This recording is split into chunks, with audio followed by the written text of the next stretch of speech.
resplandece o sol no alto, a fim de auxiliar a todos. As estrelas agrupam-se em ordem. O céu tem horários para a luz e para a sombra. O vegetal abandona a cova escura, embora continue ligado ao solo, buscando a claridade a fim de produzir. O ramo que sobrevive à tempestade cede à passagem dela, mantendo-se, não obstante, no lugar que lhe é próprio. A rocha garante a vida no vale, por resignar-se à solidão. O rio atinge os seus objetivos porque aprendeu a contornar obstáculos.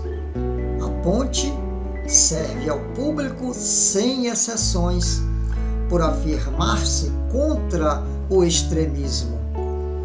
O vaso serve ao oleiro, após suportar o clima do fogo. A pedra brilha depois de sofrer as limas do lapidário. O canal preenche as suas finalidades, por não perder o acesso ao reservatório. A semeadura rende sempre, de acordo com os propósitos do semeador.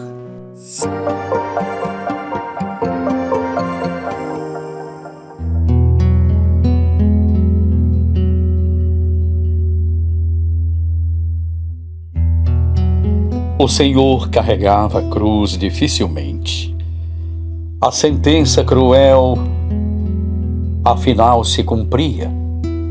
Liberto Barrabás, Jesus, no mesmo dia, era levado à morte, ante a ironia do fanatismo deprimente. Brados, altercações, zombaria, algazarra, o excelso benfeitor, no lenho a que se agarra, curva-se de fadiga, arrasta-se, tressua, escutando em silêncio os palavrões da rua. O cortejo prossegue.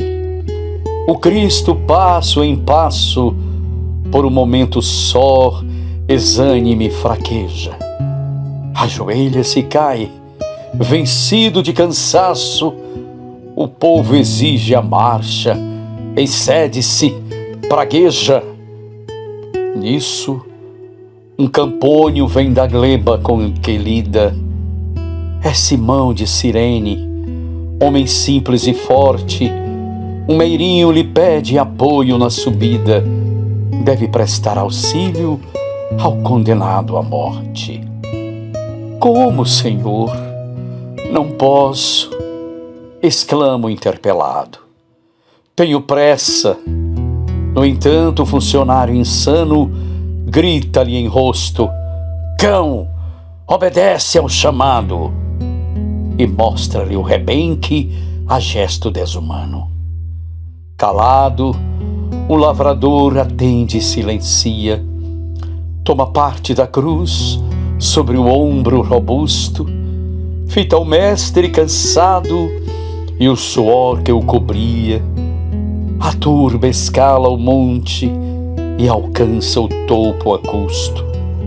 Contemplando Jesus, por fim, deposto o lenho, diz-lhe Simão: Senhor, achava-me apressado. A filha cega e muda é o tesouro que eu tenho. Não queria ferir-te o peito atribulado. Perdoa se aleguei a urgência em que me via. É o coração de pai que falava a chorar. Sei que estás inocente. Ampara-me, alivia a dor que me avassala e me atormenta ao lar. Jesus endereçou-lhe um aceno de ternura. Em meio à multidão, apalpado, sozinho, e acentuou: Simão, guarda a fé que te apura. Todo bem que se faz é uma luz no caminho. O sirineu de volta acha a enorme surpresa.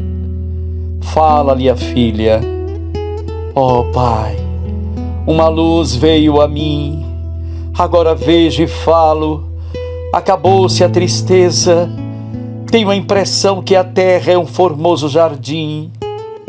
Simão chora, lembrando a cruz que traz na mente, e reconhece o bem por divino troféu, que mesmo praticado involuntariamente, é uma força atraindo a intercessão do céu.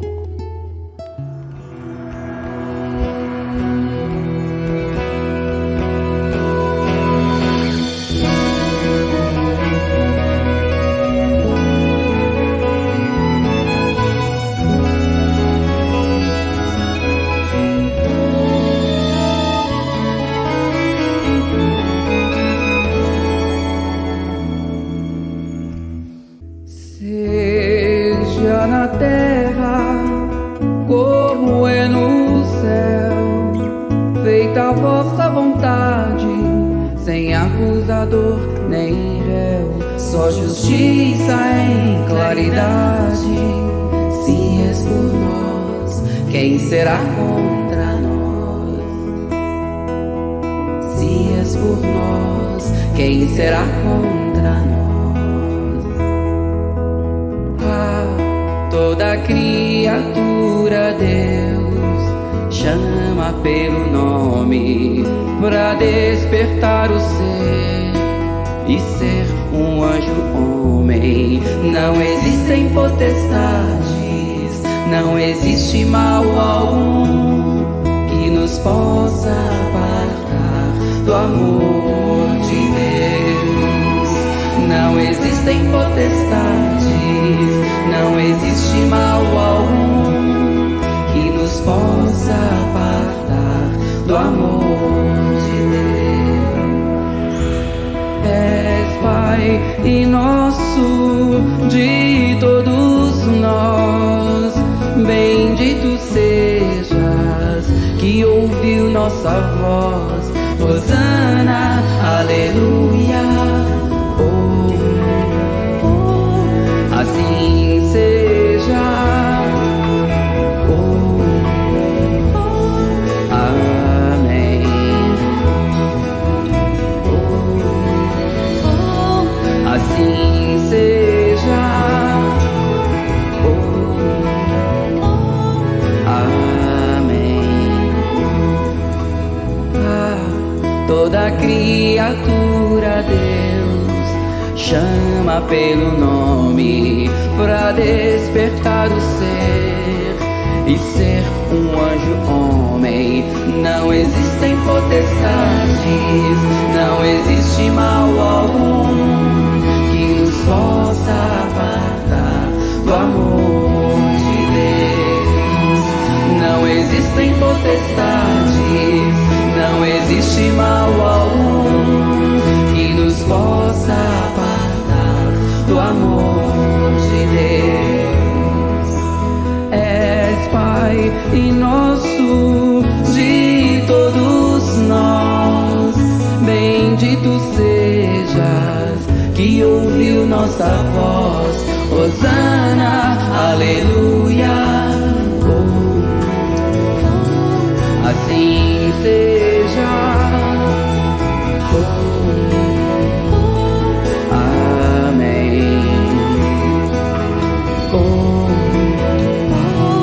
Assim seja. Amém.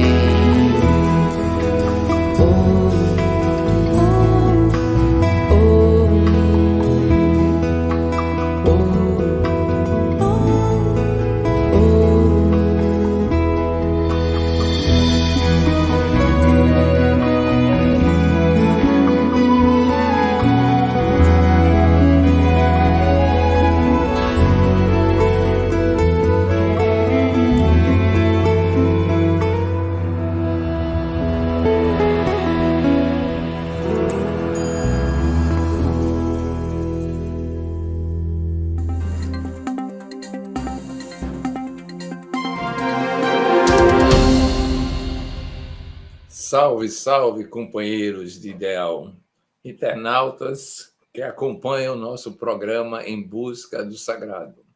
Que tenhamos uma oportunidade significativa de nos aperfeiçoarmos na direção do conhecimento de Deus e na vivência da plenitude espiritual.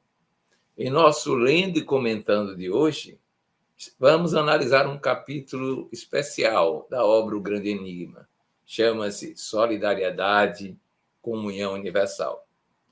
O nosso querido e inspirado Leon Denis diz, logo de início, Deus é o espírito da sabedoria, do amor, da vida, o poder infinito que governa o mundo. Só aí já sugerem algumas reflexões significativas. Nós conhecemos a tradição espírita que diz que Deus é a causa primária do universo, inteligência suprema.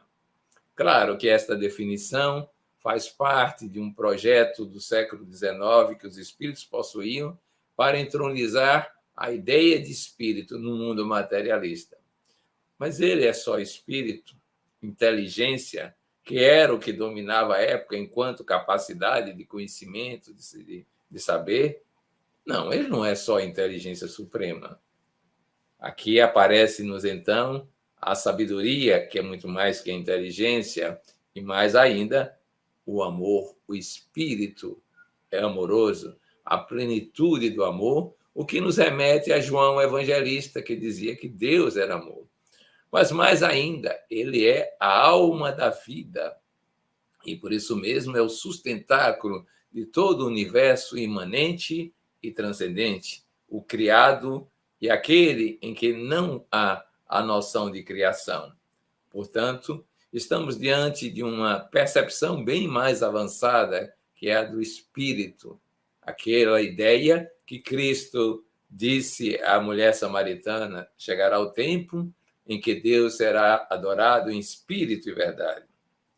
Continua então Leon Denis nos dizendo: o homem é um ser finito, mas tem a intuição do infinito. Isso é fundamental.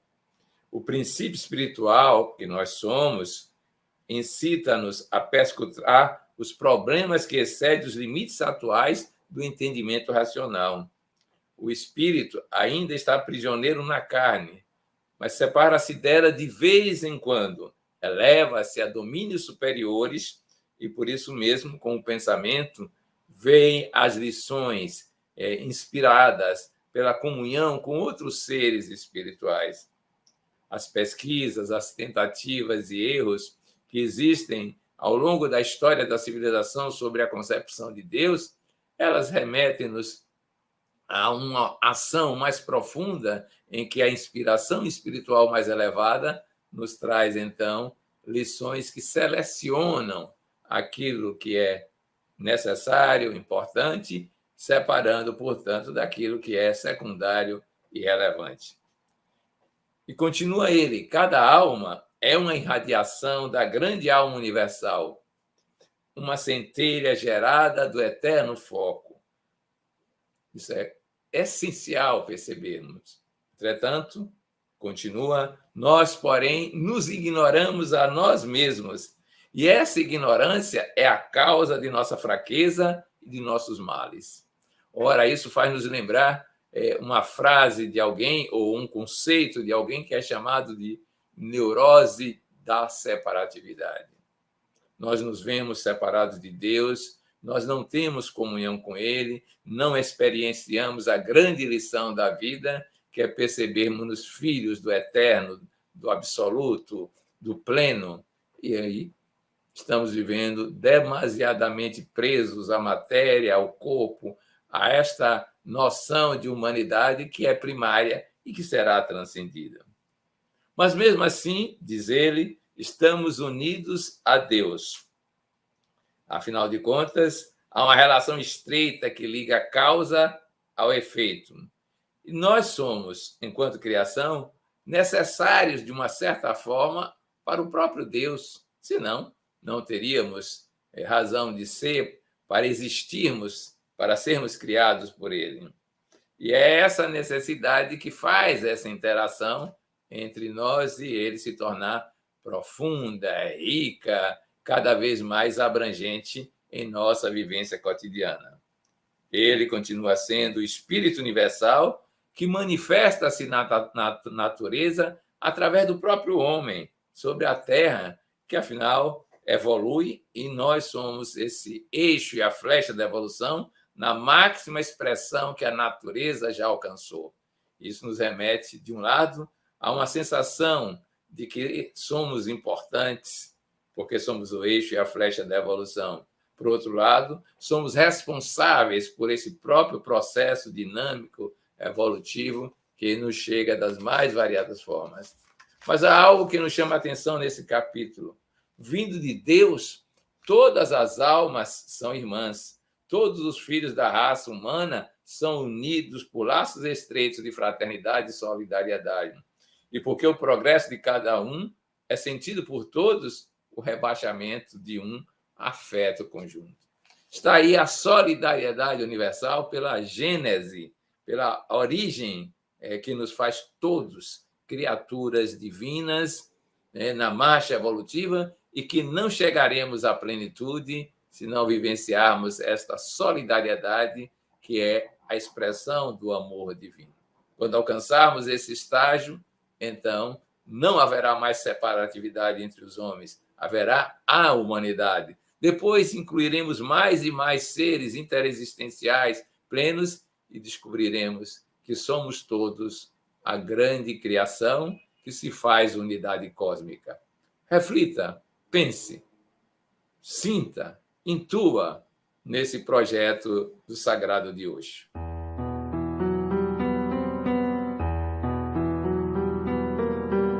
Quando as nuvens do sofrimento invadirem teu céu mental, não desfaças a sombra em trovões e coriscos, fulminando corações em derredor. Poderias aniquilar muitos germes da fé, muitas flores tenras da esperança. Busca o refúgio do silêncio e medita. E quando a serenidade acolher-te em seu manto, fala contigo mesmo. Conversa com a tua própria ira. Põe diante dos olhos sua figura sombria. Diz-lhe que talvez teu irmão sinta fome de pão ou sede de carinho, sem que ninguém lhe conheça o heroísmo obscuro. Talvez esteja exausto, à procura das oportunidades que te sorriem desde muito, incapaz de suportar por mais tempo as lutas que lhe parecem intermináveis. Possivelmente, não iniciou a existência com os recursos felizes de teu começo e viverá revoltado entre os espinhos da ignorância. Quem sabe? Dize à tua cólera que o pobrezinho é desfavorecido e infeliz. Provavelmente nunca recebeu um beijo de mãe, um carinho de esposa, a ternura de um filho, um abraço de irmão, o afeto de um amigo. Talvez esteja perseguido em si mesmo pelos demônios da inconformação. Comunica-lhe tuas impressões fraternais no grande silêncio. Tua cólera ouvirá, chorando de dor, e as lágrimas benditas lavar-lhe-ão a túnica negra que resplandecerá de alvura e de beleza. Em seguida, voltará ao teu coração plenamente transformada. Deixará seus títulos, seus direitos e honrarias. Esquecerá toda ofensa, toda injúria, toda dor. Mudará o próprio nome e chamar-se-á compreensão.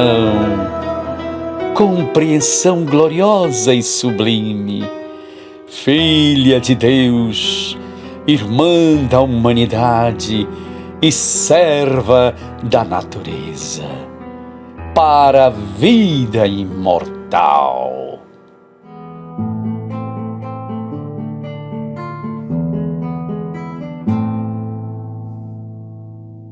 Certo dia, um homem revoltado criou um poderoso e longo pensamento de ódio, colocou-o numa carta rude e malcriada e mandou-o para o chefe da oficina de que fora despedido.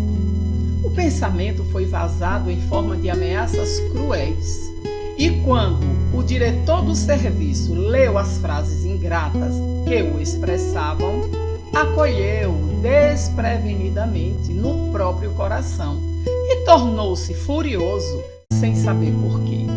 Encontrou quase de imediato o subchefe da oficina e, a pretexto de enxergar uma pequena peça quebrada, desfechou sobre ele a bomba mental que trazia consigo. Foi a vez do subchefe tornar-se neurastênico, sem dar o motivo. Abrigou a projeção maléfica no sentimento, permaneceu amuado várias horas e, no instante do almoço, ao invés de alimentar-se, descarregou na esposa o perigoso dardo intangível. Tão só por ver um sapato imperfeitamente engraxado, proferiu dezenas de palavras feias, sentiu-se aliviado e a mulher passou a asilar no peito a odienta vibração em forma de cólera inexplicável. Repentinamente transformada pelo raio que a ferira e que até ali ninguém soubera remover, encaminhou-se para a empregada que se incumbia do serviço de calçados e desabafou. Com palavras indesejáveis, inoculou-lhe no coração o estilete invisível. Agora, era uma pobre menina quem detinha o tóxico mental.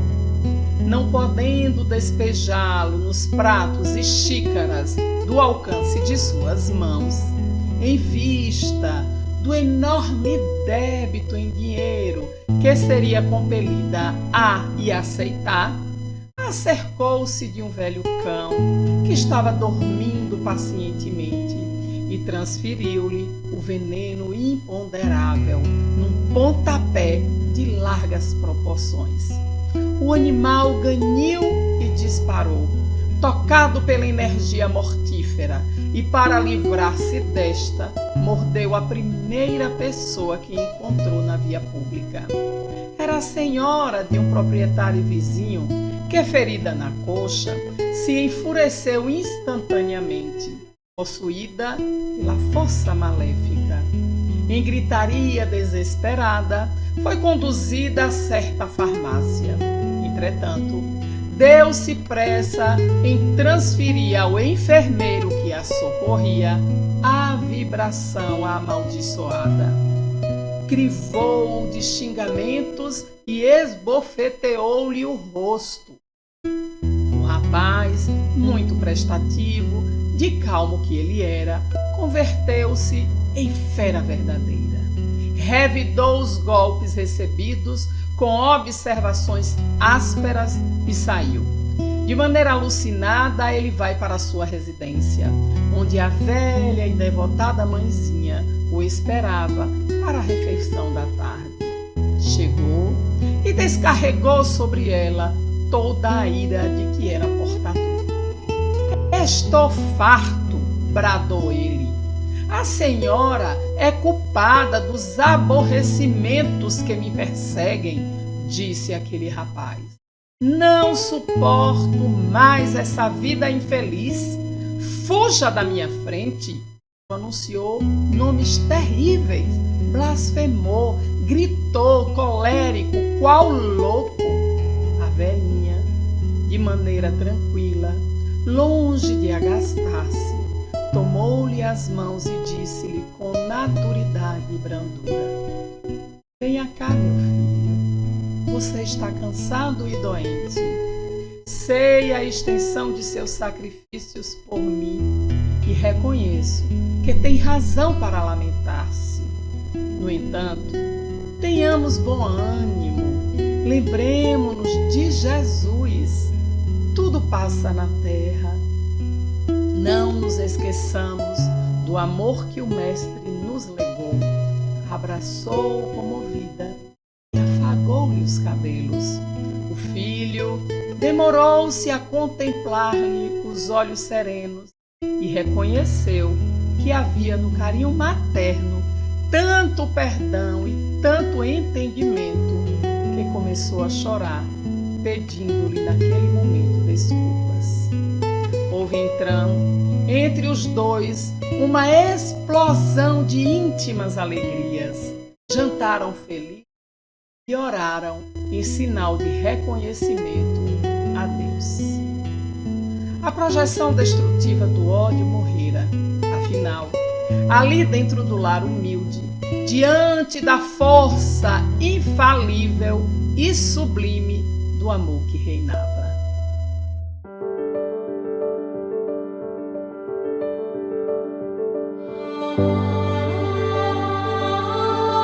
União e amizade, asas de luz da paz e da alegria, com que nossa alma voa cada dia ao reino augusto da fraternidade.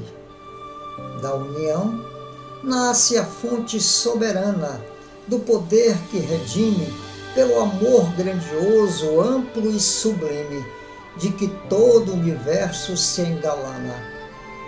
Da amizade provém a santa vibração, das aleluias de renovação, das claridades do infinito bem.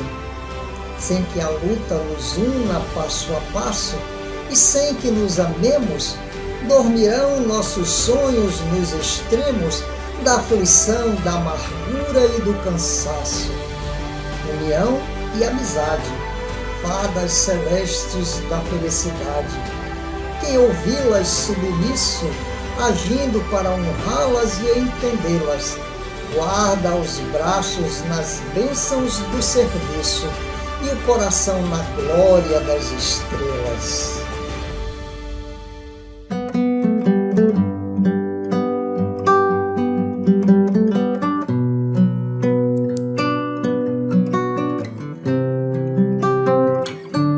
Foi Deus que fez o céu, o rancho das estrelas. Fez também o seresteiro para conversar com elas. Fez a lua que prateia minha estrada de sorrisos, e a serpente que expulsou mais de 1 milhão do paraíso. Foi Deus quem fez você, foi Deus quem fez o amor. Fez nascer eternidade num momento de carinho. Fez até o anonimato dos afetos escondidos e a saudade dos amores que já foram destruídos. Foi Deus que fez o vento que sopra teus cabelos. Foi Deus quem fez orvalho que molha o teu olhar, teu olhar. Foi Deus que fez a noite e o violão plangente. Foi Deus quem fez a gente somente para amar, só para amar. Só para amar, só para amar.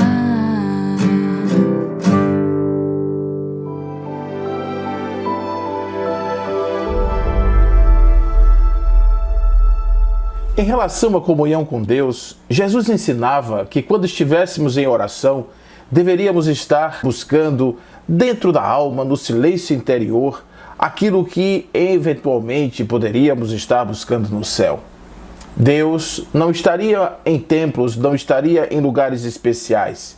Estaria no mais profundo da alma e apenas o silêncio seria capaz de fazer com que nós alcançássemos esta dimensão. Esta dúvida a respeito de como fazer uma oração, de como encontrar com Deus, de como estar em comunhão com Deus, não é nova. Ela está de todo o tempo, porque imaginamos que para falar com Deus precisamos de palavras, precisamos de coisas complexas, quando em verdade é a simplicidade do silêncio que nos conduz ao Criador. Esta forma de fazer oração, ela também não é comum, porque nós temos assim a confusão da cabeça, dos pensamentos do dia a dia, que estão nos assaltando ordinariamente todos os momentos, inclusive quando estamos em oração. E para fazermos essa busca, precisamos trazer uma nova perspectiva, precisamos desenvolver uma nova forma de estarmos neste momento de comunhão completamente entregues e na certeza de que nós estamos buscando no lugar certo aquilo que antigamente buscávamos nas alturas do universo. Certa feita, conta o espírito Humberto de Campos que João caminhava com Jesus e trazia as suas indagações a respeito justamente desta prática da oração silenciosa. E perguntava a Jesus se outros povos teriam mais condição do que eles de já estarem fazendo ou praticando esse tipo de oração. Oração em silêncio, oração da intimidade. E Jesus afirma que sim, talvez outras pessoas, porque em verdade os alimentos são distribuídos em conformidade com a capacidade das pessoas digerirem os alimentos em função dos aspectos específicos de cada povo, de cada necessidade. O unguento que serve para o ferido não serve para alimentar o faminto, dizia Jesus, conforme nos diz Humberto de Campos. João ficava intrigado com essas explicações e Jesus dizia: você não já percebeu que às vezes eu falo as coisas por parábolas, porque se eu dissesse de maneiras diferentes, vocês não iriam entender? E assim, o João vai continuando, ouvindo Jesus explicar a respeito da oração silenciosa, adquirindo aquele conhecimento e ao mesmo tempo fazendo indagações a si mesmo, como seria possível. Em um determinado momento eles se afastam e vão em demanda de Jericó. E nesse caminho acontece uma cena bastante inusitada. Eles vão encontrar um camponês que trabalhava cavando a terra. Bagas de suor desciam do seu rosto e parecia que o sol causticava aquele ser que se entregava diretamente e compulsivamente a cavar a terra para buscar alguma coisa, ávido por algum tesouro. E eles perguntam: por que cavas, irmão? Estou buscando água. Água para fazer aqui a agricultura, para trazer para o nosso sustento. Estou buscando a água que está no seio da terra. Parece que está muito quente, muito seco por aqui. E ele dizia: a água nas cercanias de Jericó está sendo hoje praticamente uma dádiva de Deus. Jesus então diz assim a João: João, observe nesta coisa bem simples como nós podemos trazer uma explicação a respeito das suas dúvidas, das suas indagações. Esse homem sabe que faltam as chuvas, falta aquilo que vem dos céus, dádiva direta e objetiva de Deus, e busca na terra aquilo que ele sabe que vai encontrar, porque no fundo, lá sempre no fundo, no imo do ser, no imo da terra, haverá um tesouro depositado por Deus, neste caso, a água necessária à sua sobrevivência. Da mesma forma, muitas pessoas recebem tempestades e tempestades de demonstrações inequívocas de Deus e precisam dessas manifestações inequívocas para poder se conectar, para fazer a comunhão com Deus. Outros encontram Deus no fundo de um trabalho, depois de um exaustivo trabalho de busca no seio daquilo que é a alma, daquilo que ele compreende ser a essência e a fonte de toda a luz e de toda a água e de todo o ser. É por isso que nós podemos entender que verdadeiramente a oração silenciosa, ela vai nos dar acesso a esse mundo íntimo do ser e vai nos permitir alcançar este grande manancial de Deus, neste algo que constitui a essência da comunhão. Portanto, a oração silenciosa talvez seja algo a ser alcançado, algo a ser desenvolvido. A prática da oração silenciosa talvez não seja um grande objetivo, um vir a ser, para estabelecermos um upgrade na nossa condição de comunhão com o divino. Talvez o sagrado, talvez o divino esteja mais acessível, mais perto do que o que a gente pode imaginar. Basta talvez aprender a silenciar um pouco essa mente inquieta, essa mente confusa, esse macaquinho louco que fica pulando de galho em galho, para que a gente possa conseguir de fato estabelecer esse caminho de comunhão. Jesus dizia assim ao seu discípulo: a comunhão da criatura com o Criador é, portanto, o imperativo da existência, e a prece é luminoso caminho entre o coração humano e o Pai de infinita bondade.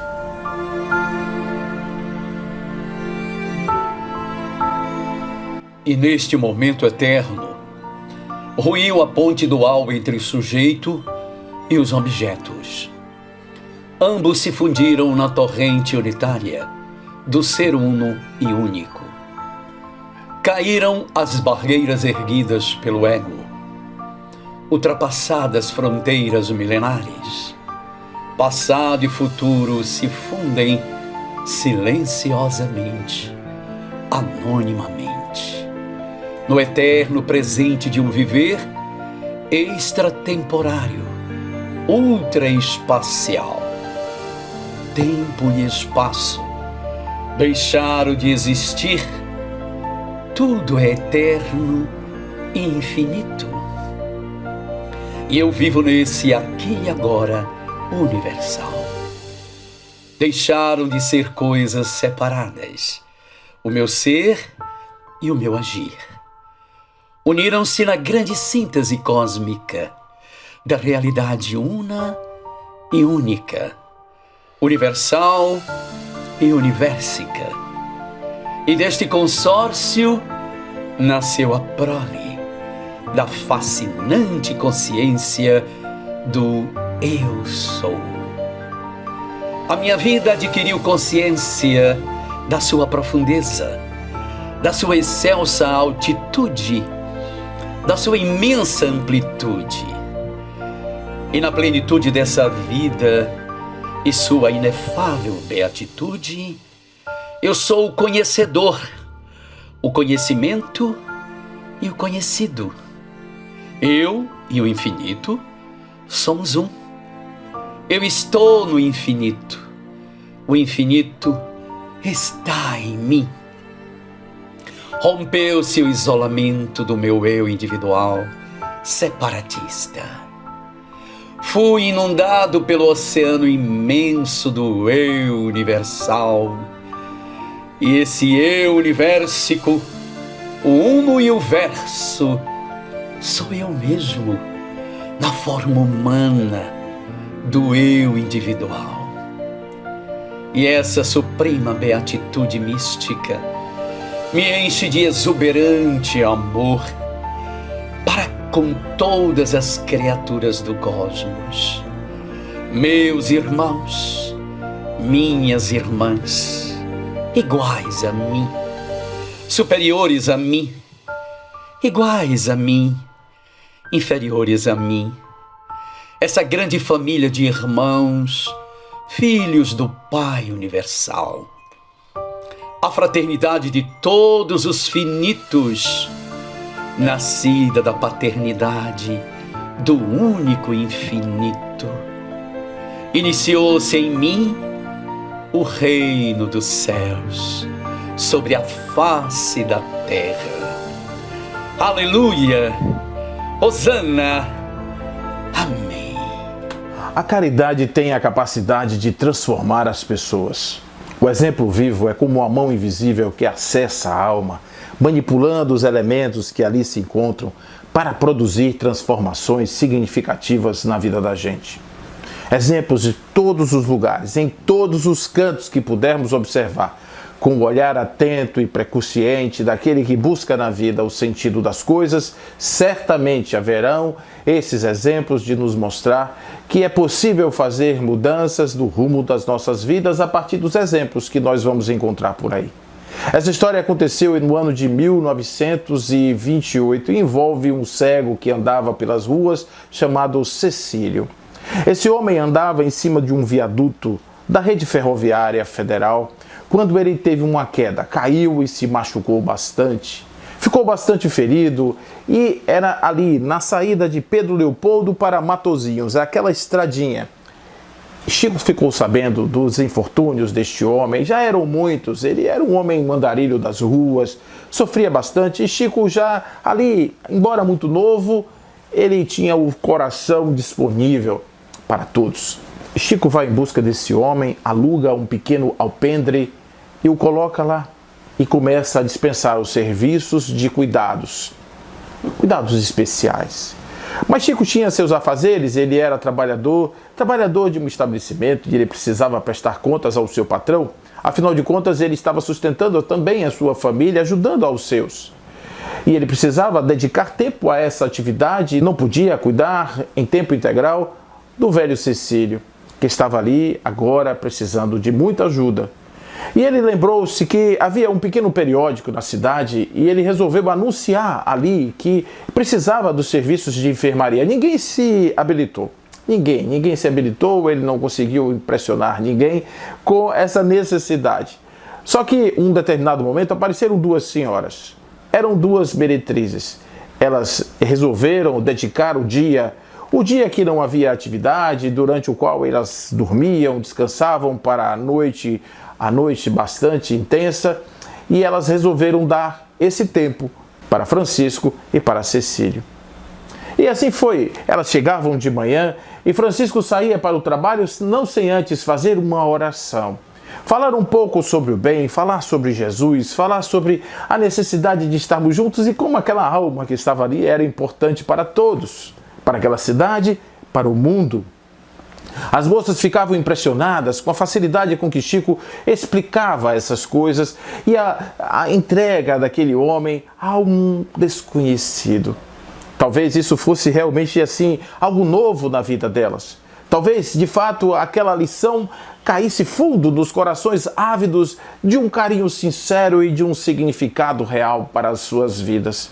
E essas moças se dedicaram com muito afinco a cuidar do velho Cecílio, e ele foi melhorando, e as orações se intensificavam, as conversas ficavam mais amenas, os assuntos eram mais interessantes, versavam sobre todos os aspectos da vida, e as coisas foram acontecendo, a alquimia se processando, Cecílio melhorando, e tudo progredindo em nome do bem. Um belo dia, Cecílio estava pronto para voltar à vida. E volta à vida. E essas duas moças fizeram uma pergunta a si mesmas. E agora? Voltaremos para o Meretrício? Vamos dar de novo continuidade àquela vida cheia de percalços e dificuldades? Será que não é o momento de nós estarmos deitadas ali, naquela cama do alpendre pequeno, para sermos tratadas pelo grande mestre, o menestrel da paz e da harmonia do mundo, que é Jesus? Será que nós não devemos agora cuidar das nossas exulcerações morais? Será que não é o momento de fazermos a grande transformação para sairmos daqui também curadas para uma nova vida? E foi o que elas fizeram. Uma seguiu o caminho dos livros, vai desencarnar pouco tempo depois desse fato. A outra tornou-se enfermeira e passou a cuidar da vida de outras pessoas, dando significado e valor à sua existência. De fato, uma mão caridosa, uma ação caridosa pode mudar as nossas vidas. Os exemplos vivos da transformação são para nós verdadeiros mananciais de livros, lições, aprendizados que nós podemos trazer para os dias e para toda a vida. Por isso, obrigado, Chico. Obrigado por uma vida tão dedicada e tão cheia de ensinamentos. Talvez seja a hora de deitarmos naquela cama, prestarmos atenção e fazermos também as mudanças necessárias à nossa existência, porque talvez seja o tempo de mudar. Por que não aprender com quem sabe fazer? Por que não se permitir sermos tocados por esses exemplos vivos da presença do Evangelho na forma da expressão humana, para transformarmos as nossas vidas em vidas melhores.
Em nosso exercício de hoje de meditação, vamos procurar nos ver, nos perceber em matéria de solidariedade universal.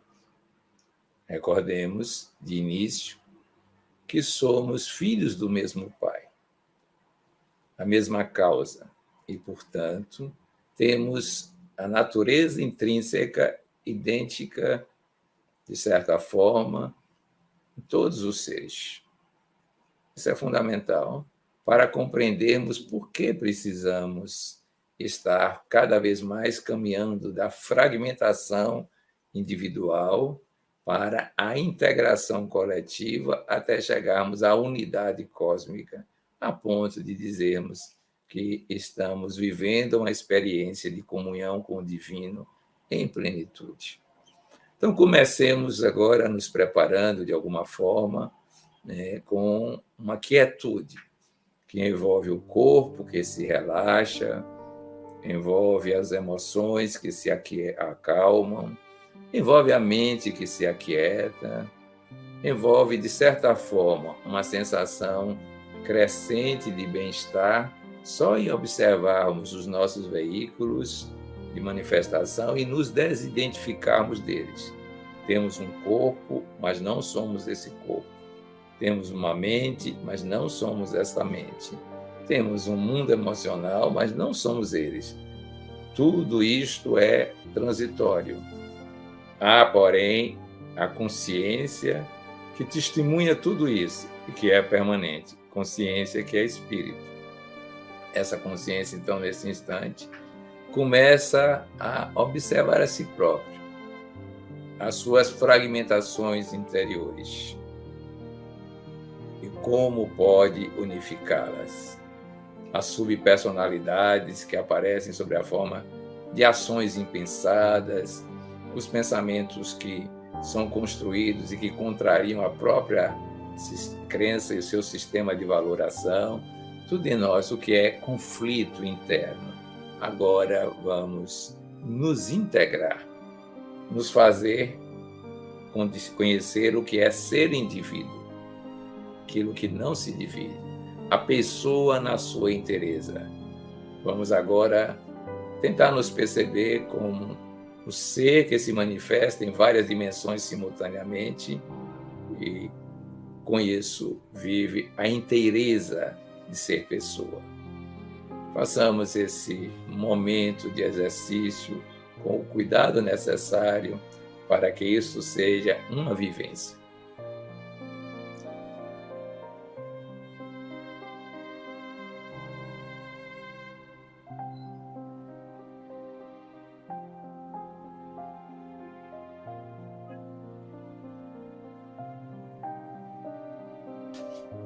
Agora vamos ampliar o nosso universo. Existem provavelmente em nossas relações pessoas em que nos sentimos plenamente integradas. Isso aparece com uma sensação de convivência em que não há nenhuma restrição, não há nenhuma limitação, não há nenhum medo de alguma circunstância quebrar aquele vínculo, destruir aquele tipo de relacionamento. É uma sensação de leveza, de suavidade, de ser compreendido e compreender, de partilhar, de companheirismo de um modo geral. Pensemos, então, nesse grupo de pessoas, provavelmente não é tão extenso assim, em que esta sensação de plenitude, de comunhão, está presente. E saboreemos nesse instante esta percepção. Usufruamos e fixemos na nossa mente com aquilo que nós aspiramos para a universalidade. Fiquemos, então, trabalhando nesse sentido.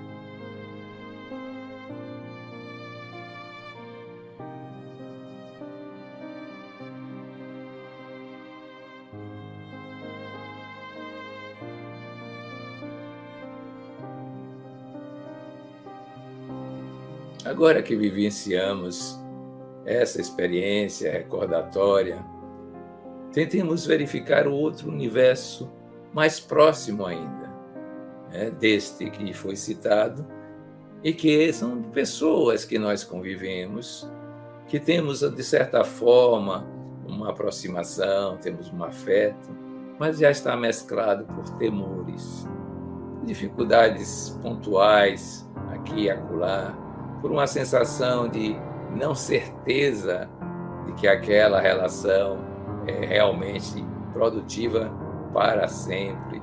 E vamos convivendo com elas, emitindo as nossas vibrações mais agradáveis para que se tornem progressivamente idênticas àquelas primeiras que são o exemplar, o modelo para a nossa vida.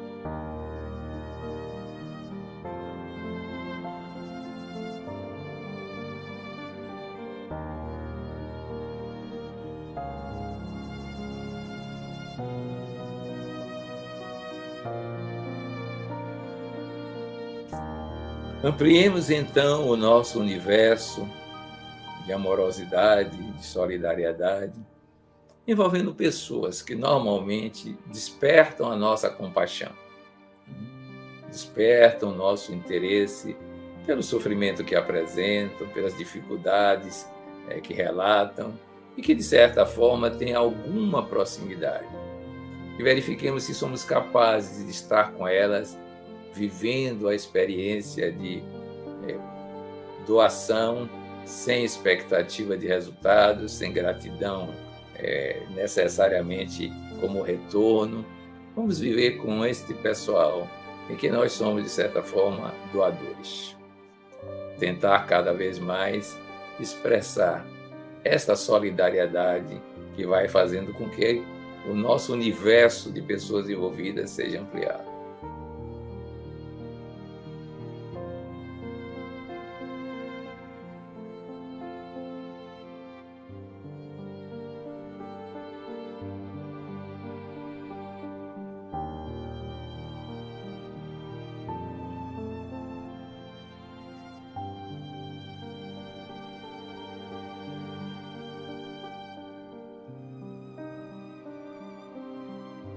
Agora envolvamos aquelas pessoas que de alguma sorte nos despertam um certo grau de dificuldade relacional.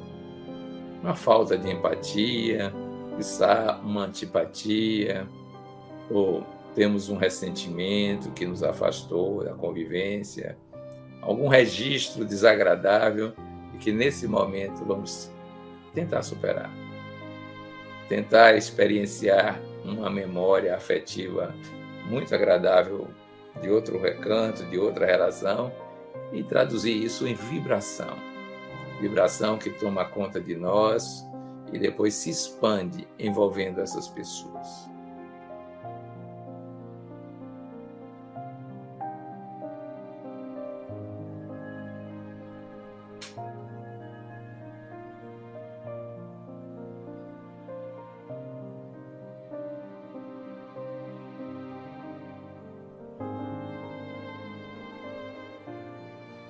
Agora vamos trabalhar um grupo maior, mais distante, talvez, da convivência, mas de certa forma hoje influente por causa das relações midiáticas. Vamos pensar naquelas pessoas que de certa forma têm ideias, ideologias que conflitam com as nossas maneiras de pensar, de sentir, e que nesse instante vamos tentar ultrapassar a barreira que essas diferenças ideológicas ou os nossos modos de ver preconceituosos, de certa forma, criam barreiras de convivência amorosa. Vamos tentar superar esse estágio em nós mesmos, tentando sentir-se além dessas barreiras, como que é uma muralha que a gente ultrapassa porque flutua e verifica que ela já não tem a mesma importância e permite algum tipo de comunicação, já que nos apercebemos que a criatura humana é filha de Deus como nós somos.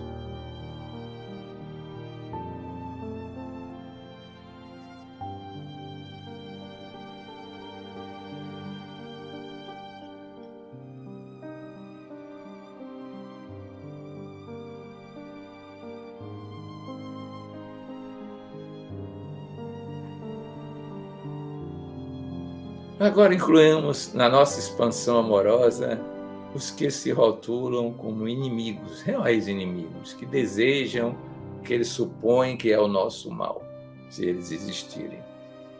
Né? Ou, se não temos inimigos pessoais, inimigos coletivos, interexistenciais, que querem atrapalhar a nossa caminhada, mal sabendo eles que são nossos companheiros de saga evolutiva, filhos do mesma origem causal divina e caminhantes da mesma trajetória que é a ascese evolutiva.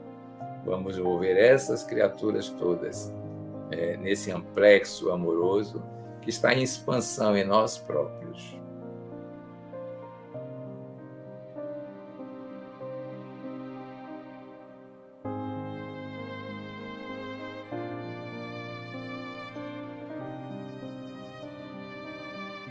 Agora visualizemos a humanidade, um fenômeno integrativo, de certa forma em rede de comunicações psíquicas em que nós participamos, de certa forma, nesta rede, transmitimos aquilo que há de melhor em nós na expressão da amorosidade.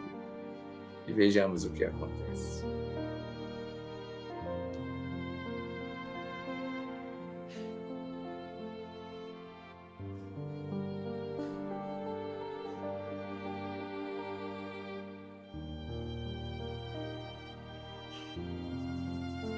E assim, nesse estado de solidariedade universal, que é esta rede na humanidade, voltemos a nossa consciência de vigília comum no nosso programa, para sentirmos quais são as recomendações da semana.